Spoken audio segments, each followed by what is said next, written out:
Witam Was serdecznie. Bardzo się cieszę, że tak wiele osób podziela moją pasję w malarstwie. Nie zapominajcie kliknąć subskrybuj oraz dzwoneczek. Dzięki temu będziecie mieć dostarczane informacje o każdym nowym pojawiającym się filmie.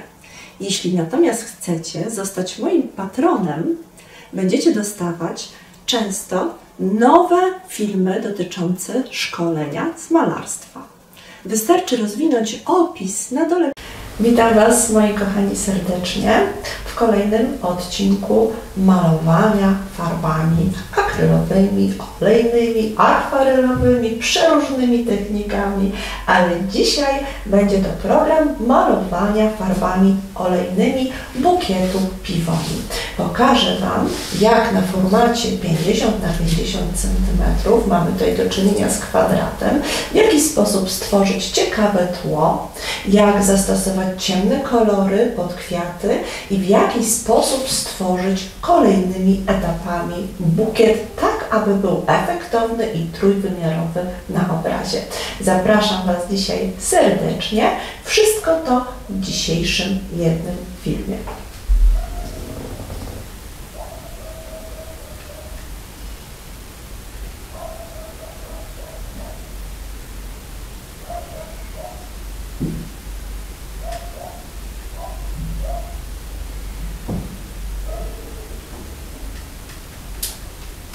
Przystępujemy do pracy.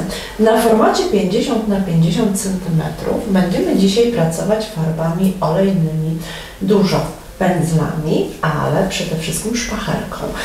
Spróbujemy namalować taki piękny bukiet Pivoni.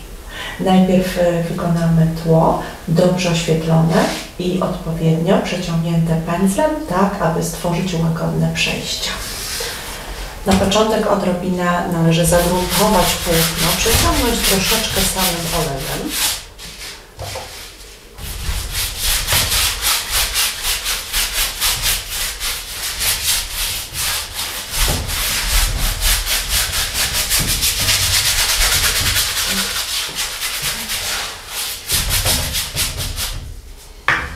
Zbierzmy nadmiar teraz oleju, popatrzcie, taką po prostu bawełnianą ścieżką.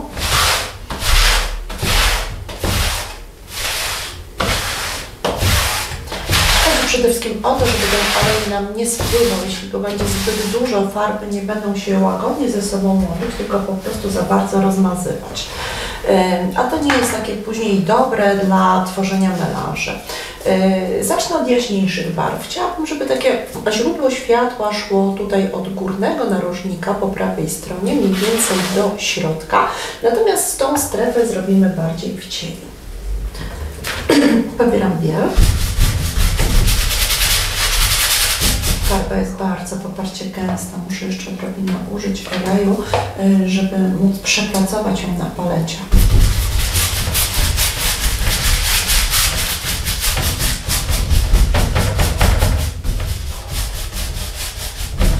Dobrze, mam już nieco bieli. Teraz innym pędzlem postaram się wprowadzać troszeczkę ciemniejszych kolorów w różnych tutaj strefach. Piwonie będą takie troszeczkę różowe, bordo z czerwienią, będą miały połączenia i chciałabym, żeby tło również było takie podobne do nich, żeby tak zupełnie nie odbijało się.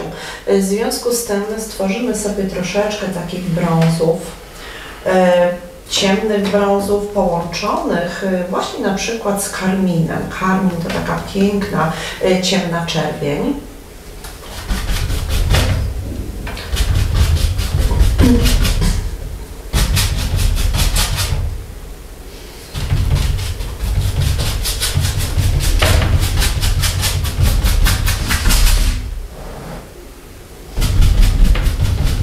Tutaj zbliżając się tak bliżej strefy światła, zobaczcie, troszeczkę rozjaśniam te kolory.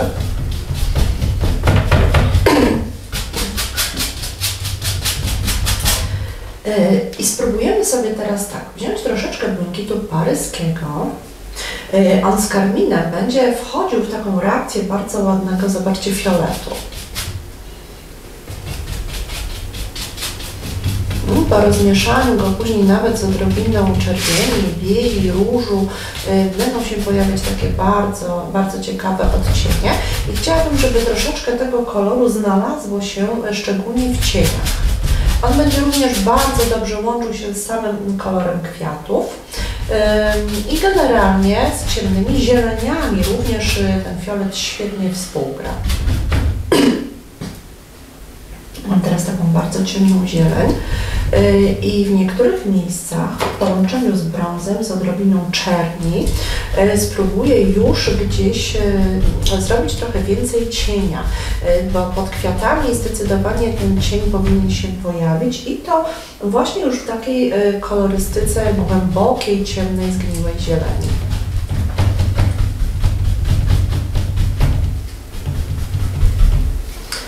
Dobrze. Innym pędzlem dodam sobie jeszcze troszeczkę takiego bardzo bladego błękitu. Chciałabym, żeby on się troszeczkę tutaj w tych bielach pojawił, tak jakby takie naturalne światło gdzieś nieba przychodziło nam od prawej strony, od górnego rogu.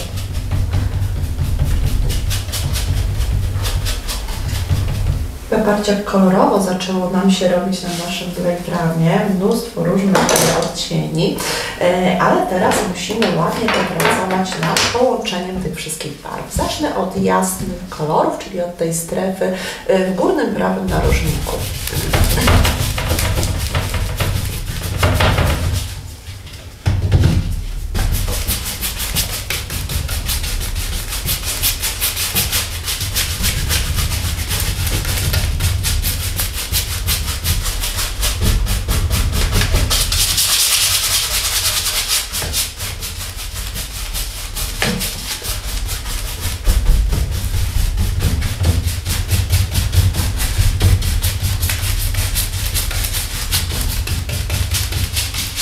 Na razie tak bezpiecznie, popatrzcie, takie dosyć cienkie warstewki farb się pojawiają. Później tych farb odpowiednich kolorów dołożę nieco więcej szpachelką i to również delikatnie to rozcieram, tworząc odpowiednie od razu efekty w tle.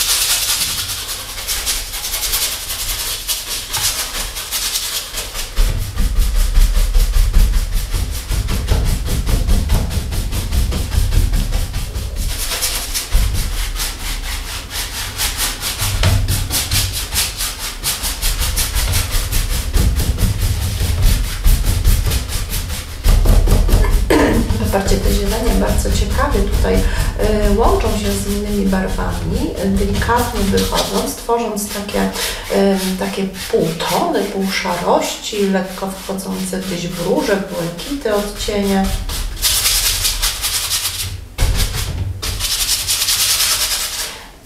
Dobrze, teraz postaram się dużą szpachlą nałożyć nieco więcej farby, która musi być tutaj troszeczkę gęściejsza, bo jest jej za mało.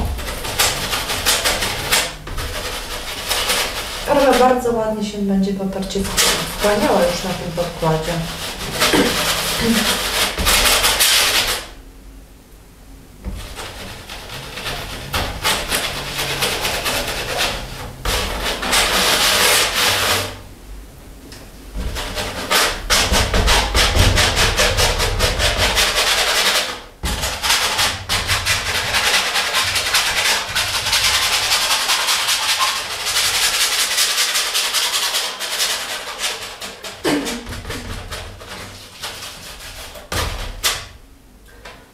Odrobina błękitu. Niech mi się tutaj od razu pojawi. Róże. Na razie taka, popatrzcie, po tej stronie strefa bardziej pastelowa, zdecydowana.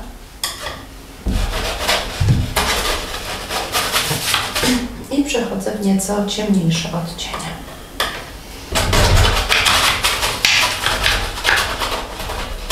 jest taki kolor ciemnego, takiego głębokiego, cielistego różu. Bardzo ładny odcień, bardzo taki neutralny. Jeszcze trochę tego jasnego. To samo tutaj na górze, podobna sytuacja, jak się pojawi również ten pastelowy, ale tak pięknie przełamany, jest głęboki, cielisty róż. I wejdziemy sobie w strefę tego cienia, czyli karmin z ciemnym brązem, połączenie.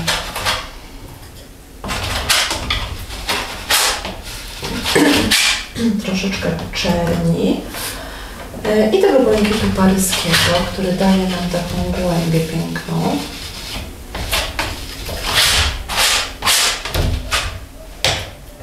I jeszcze karminu.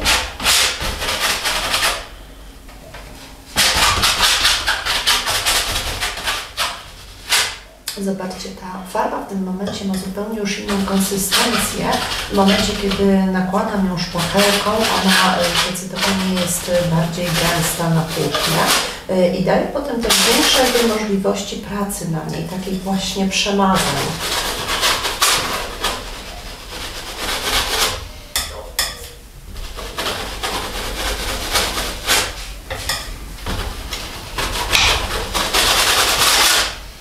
No i tutaj jeszcze nieco ciemniej, więc troszeczkę czerni. Karminu. Karmin z czerwień daje taką potężną, zobaczcie, głębię. Fantastyczne takie głębienia, popatrzcie, takich kolorów bardzo ciepłych.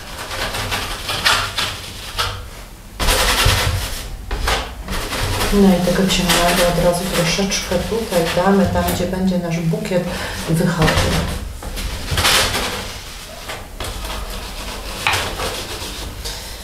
Dobrze, popracujmy teraz znowu troszeczkę pędzlem. Nałożyliśmy już drugą warstwę kolorystyczną. Bardzo piękne tutaj pastelowe po tej stronie prawej wyszły nam barwy.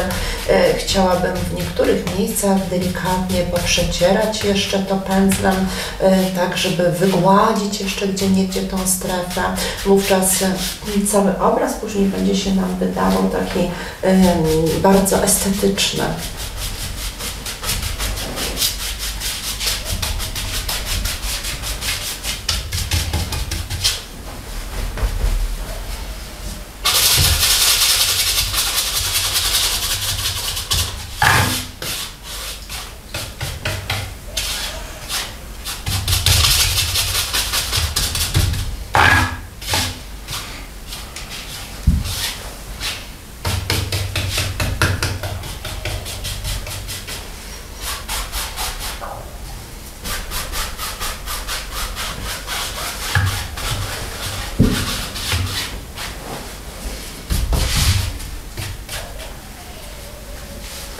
Bardzo dużo ciekawych rzeczy już nam się tutaj, popatrzcie, dzieje.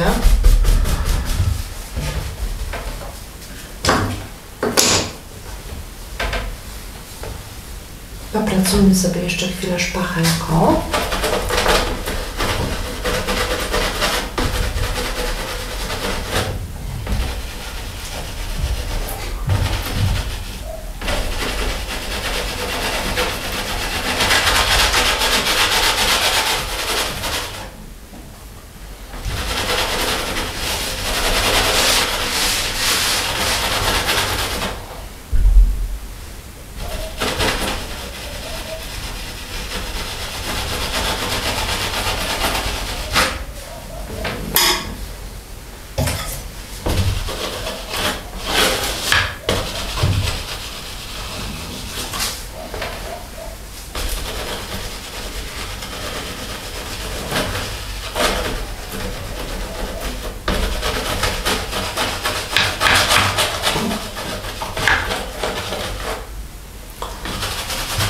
Jeszcze gdzieniegdzie takie przebłyski świateł.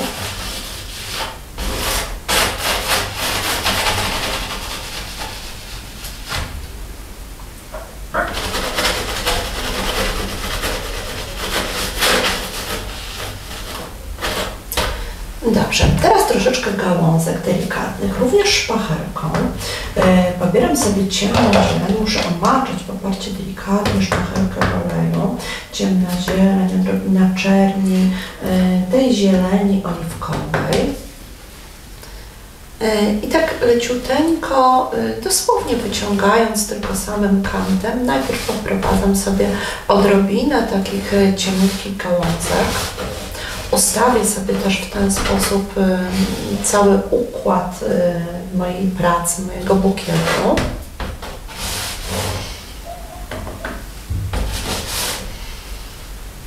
Taka zieleń oliwkowa jest naprawdę niezwykle przydatna. To jest przepiękny kolor, już taki gotowy, ciepły, ale delikatnie też poparcie przełamany.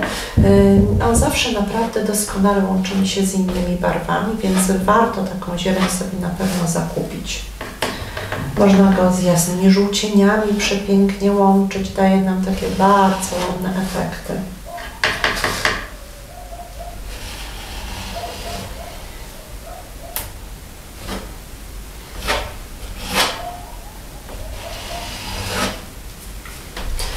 Od razu wprowadzimy sobie troszeczkę takich elementów zielonych. Możemy popracować mniejszą szpachelką, która da nam tutaj jakby większe pole takie do manewru, jeśli chodzi o drobniejsze elementy. Od razu możemy zasugerować również troszeczkę bączków poparcie kwiatów. Już na tym etapie. Zanim pojawią się właśnie te właściwe, niech już coś zacznie nam się tutaj dziać w tle, bo później no, będzie nam trudno porobić te różne drobne elementy z tła.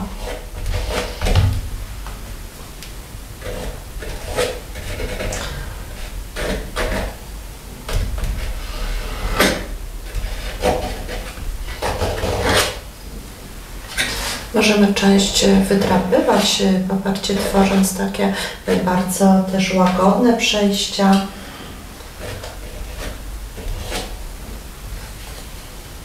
Tu w środku damy troszeczkę już koloru.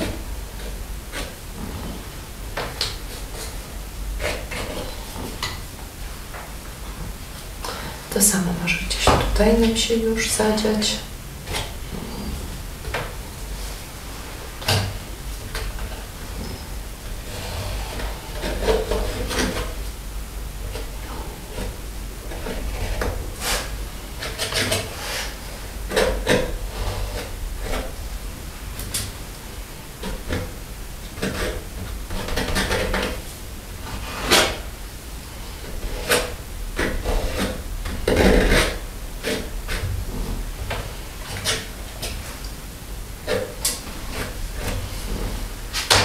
Na takim gładkim tle bardzo efektownie można pokazać właśnie kwiaty, tworząc je szpachelką w taki wypukły sposób fakturowy.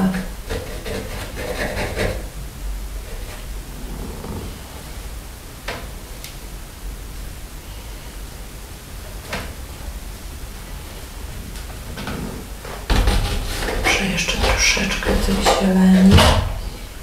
One są takie niezwykle dla nas tutaj istotne, dla całego bukietu.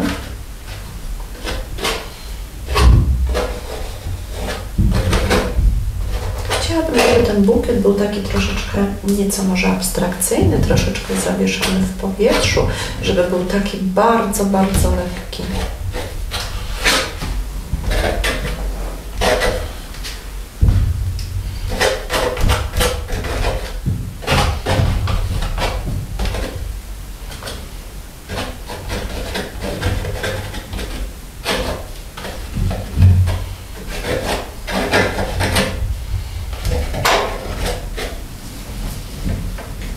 Dobrze, patrzcie, cały czas maluję sobie tą małą szpachelką.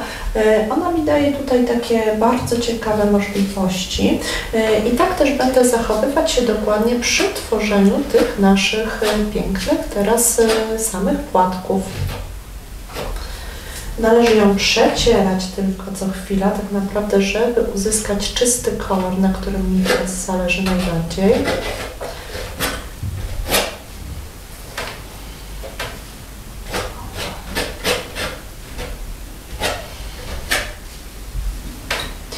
Chcę, aby te kwiaty były takie bardzo subtelne, bardzo delikatne.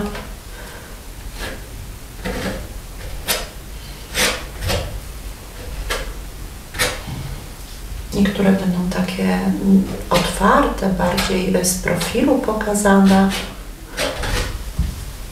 Inne porobimy zamknięte, nieco ciemniejsze.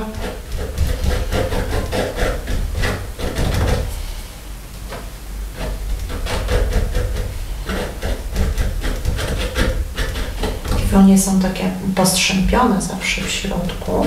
One podobne są nieco w trakcie malowania. Podobnie się je traktuje jak róże, ale trzeba pamiętać, że mają nieco inną budowę, inną strukturę.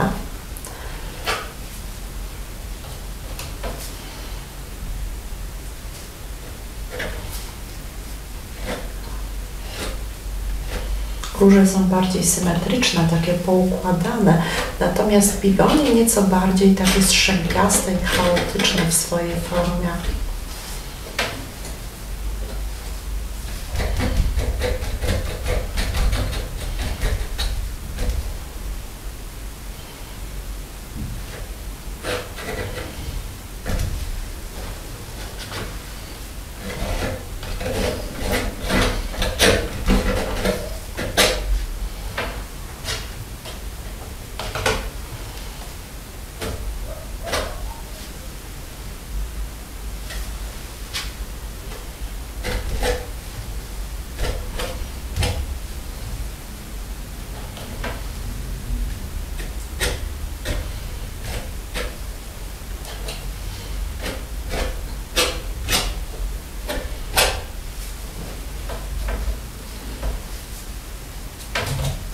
Możemy delikatnie dodawać również tego błękitu paryskiego, który będzie przyciemniał nam czerwień w trakcie malowania.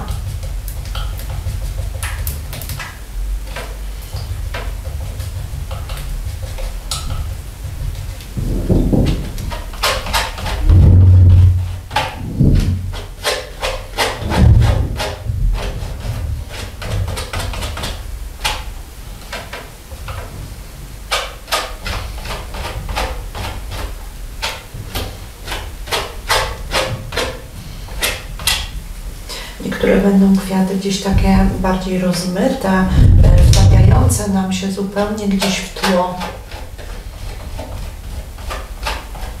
Dzięki temu możemy pokazać bukiet jako taki bardziej trójwymiarowy.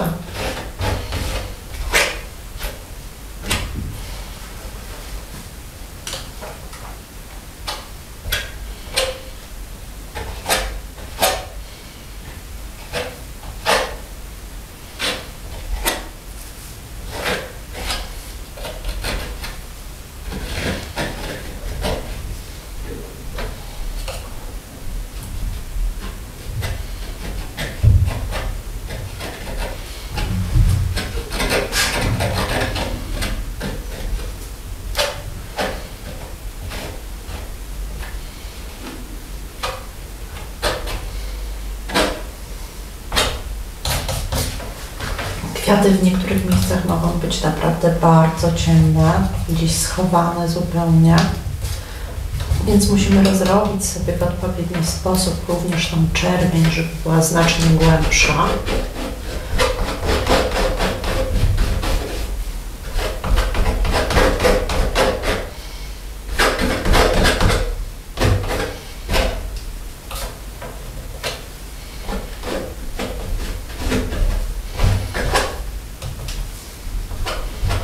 Do takiego koloru właśnie doskonały jest ten taki złamany, cielisty róż. On jest świetnym tutaj łącznikiem.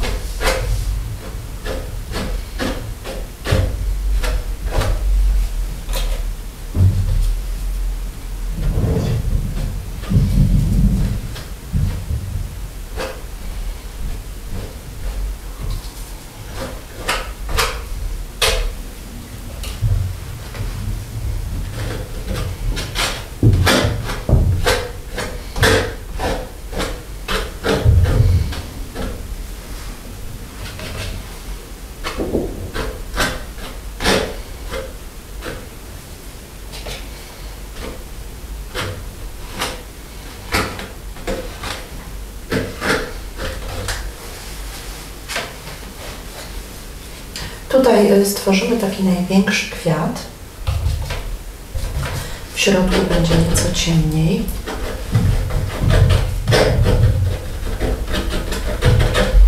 Dodamy sobie też troszeczkę takich żółciutkich w środeczku, poparcie takich pręcików, elementów, takich typowych właśnie, które pojawiają się we wnętrzu naszych kwiatów. Tu są nasionka. Muszę troszeczkę schować tą zieleń, żeby nie weszło teraz w reakcję z innymi kolorami. Gdybyście mieli taką sytuację, że musicie właśnie namalować tutaj zupełnie inny kolor, a tutaj gdzieś gruba warstwa nam przeszkadza, to zawsze odrobinę tej farby dobrze jest w takiej sytuacji zdjąć. Tutaj troszeczkę zacienimy ten środek, stworzymy taki trójwymiar. I teraz postaramy się dookoła, najpierw ciemniejszymi odcieniami czerwieni, zbudować to, co będzie się tutaj działo.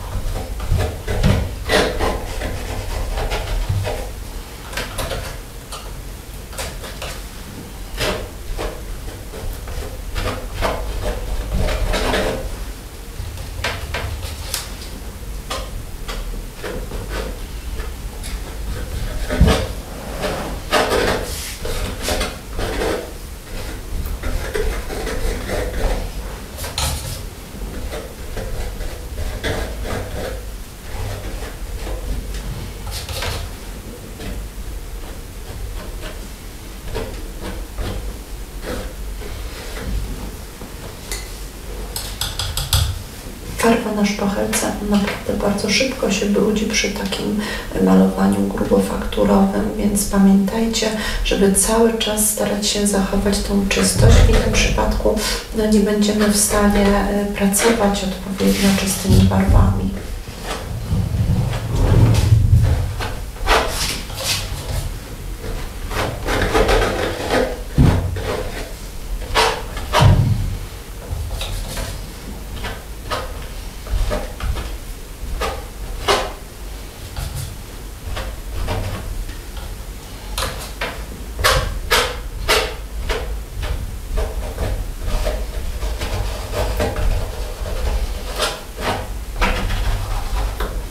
No i teraz troszeczkę wychodzimy sobie tymi płatkami na zewnątrz.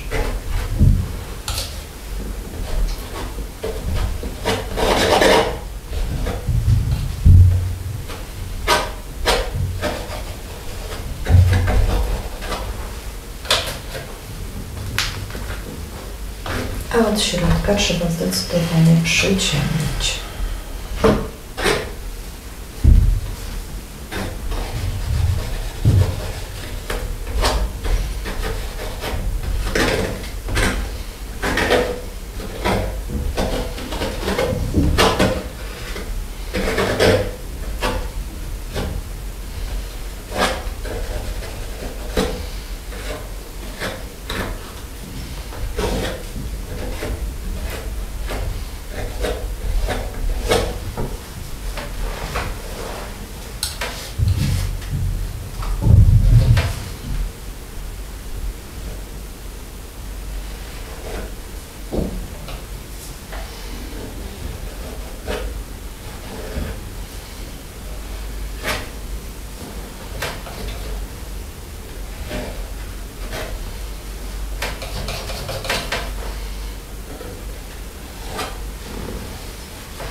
Odpowiednimi teraz fuchami, takimi nieco jaśniejszymi odcieniami, możemy jeszcze dodatkowo pokazać taką rzeźbę w zasadzie, trójwymiar tych naszych płateczków, które w różne strony się układają.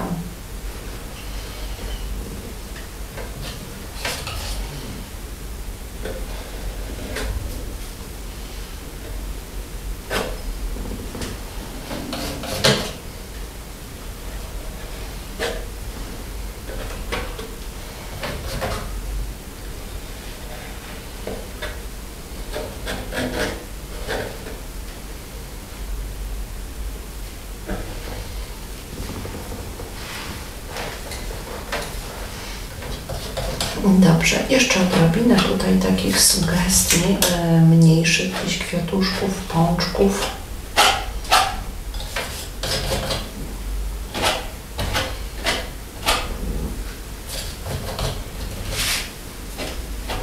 Jest taka strefa cienia, więc tutaj one nie mogą też być za jasne, pamiętajmy.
Troszeczkę więcej tutaj tej głębi, kochani, musi nam się zdecydowanie jeszcze pojawić między tymi kwiatuszkami. Teraz, kiedy one mniej więcej już są poustawione, już wiemy, co tutaj się dzieje, w którym miejscu, teraz możemy sobie nadać więcej tych elementów właśnie już typowo zielonych. To będzie takie nasze dobre wypełnienie całej kompozycji. Ale jak widzicie, ta strefa tego cienia pod spodem była tutaj absolutnie niezbędna, bo na tym etapie bardzo trudno byłoby tak naprawdę nam to zrobić. I częstym takim błędem, jakie ludzie robią podczas malowania tego typu właśnie obrazów, jest za mało nałożenia cienia tych ciemnych kolorów tam, gdzie będą na przykład eksponowane kwiaty. Te kwiaty później nie mają szansy wybić się na takim tle i zawsze będą wydawały się za blade, gdzieś takie nieuwydatnione, niewyeksponowane w odpowiedni sposób. Mamy tutaj oczywiście do czynienia z fajną, ciekawą taką strefą całą światła, bardzo pastelowego, poparcie jasnego. I to światło nam tutaj bardzo ładnie pracuje, ono nam przenika do całego obrazu, sprawia, że praca jest taka bardzo pozytywna, pastelowa w odbiorze, ale ta strefa cienia jest tutaj absolutnie bardzo, bardzo potrzebna i istotna.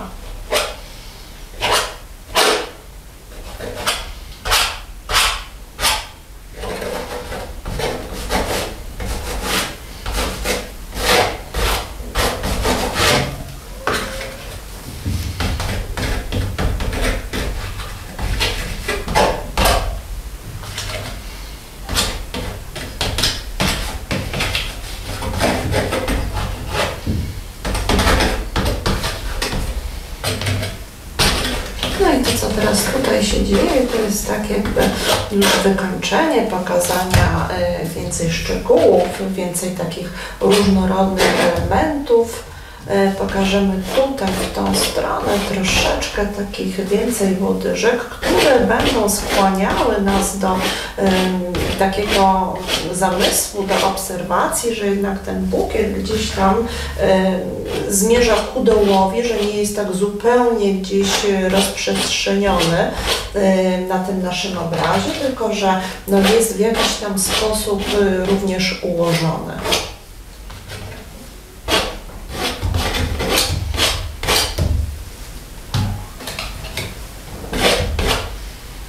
Jeszcze odrobinę gdzieś żółci, która tutaj tak pięknie współgra z tymi oliwkowymi zieleniami.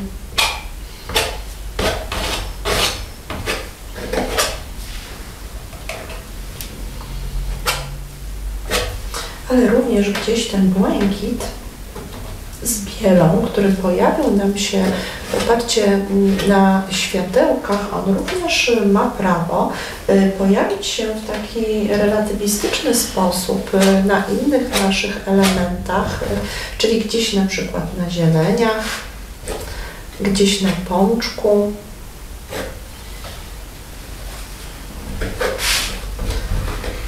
może gdzieś w cieniu niech się również odrobinę pojawi. Będzie doskonałym takim łącznikiem różnych elementów.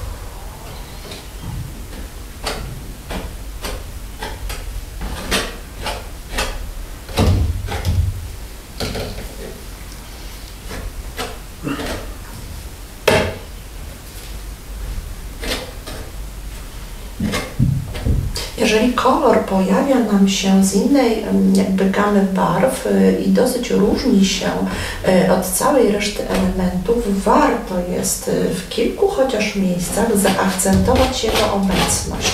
Wówczas obraz zawsze będzie nam sprawiał wrażenie takiego bardziej spójnego kolorystycznie, bardziej prawdziwego, rzeczywistego.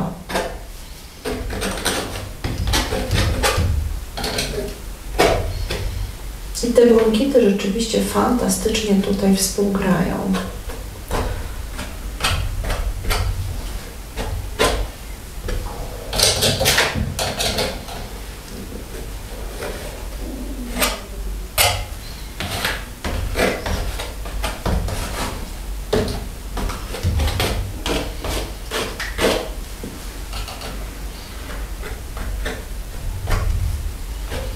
No dobrze, moi kochani, wydaje mi się, że na tym etapie możemy skończyć już nasz piękny bukiet namalowany dzisiaj farbami olejnymi. Dziękuję Wam ślicznie za uwagę i mam nadzieję, że będziecie doskonale się bawić, pracując przede wszystkim szpachelką.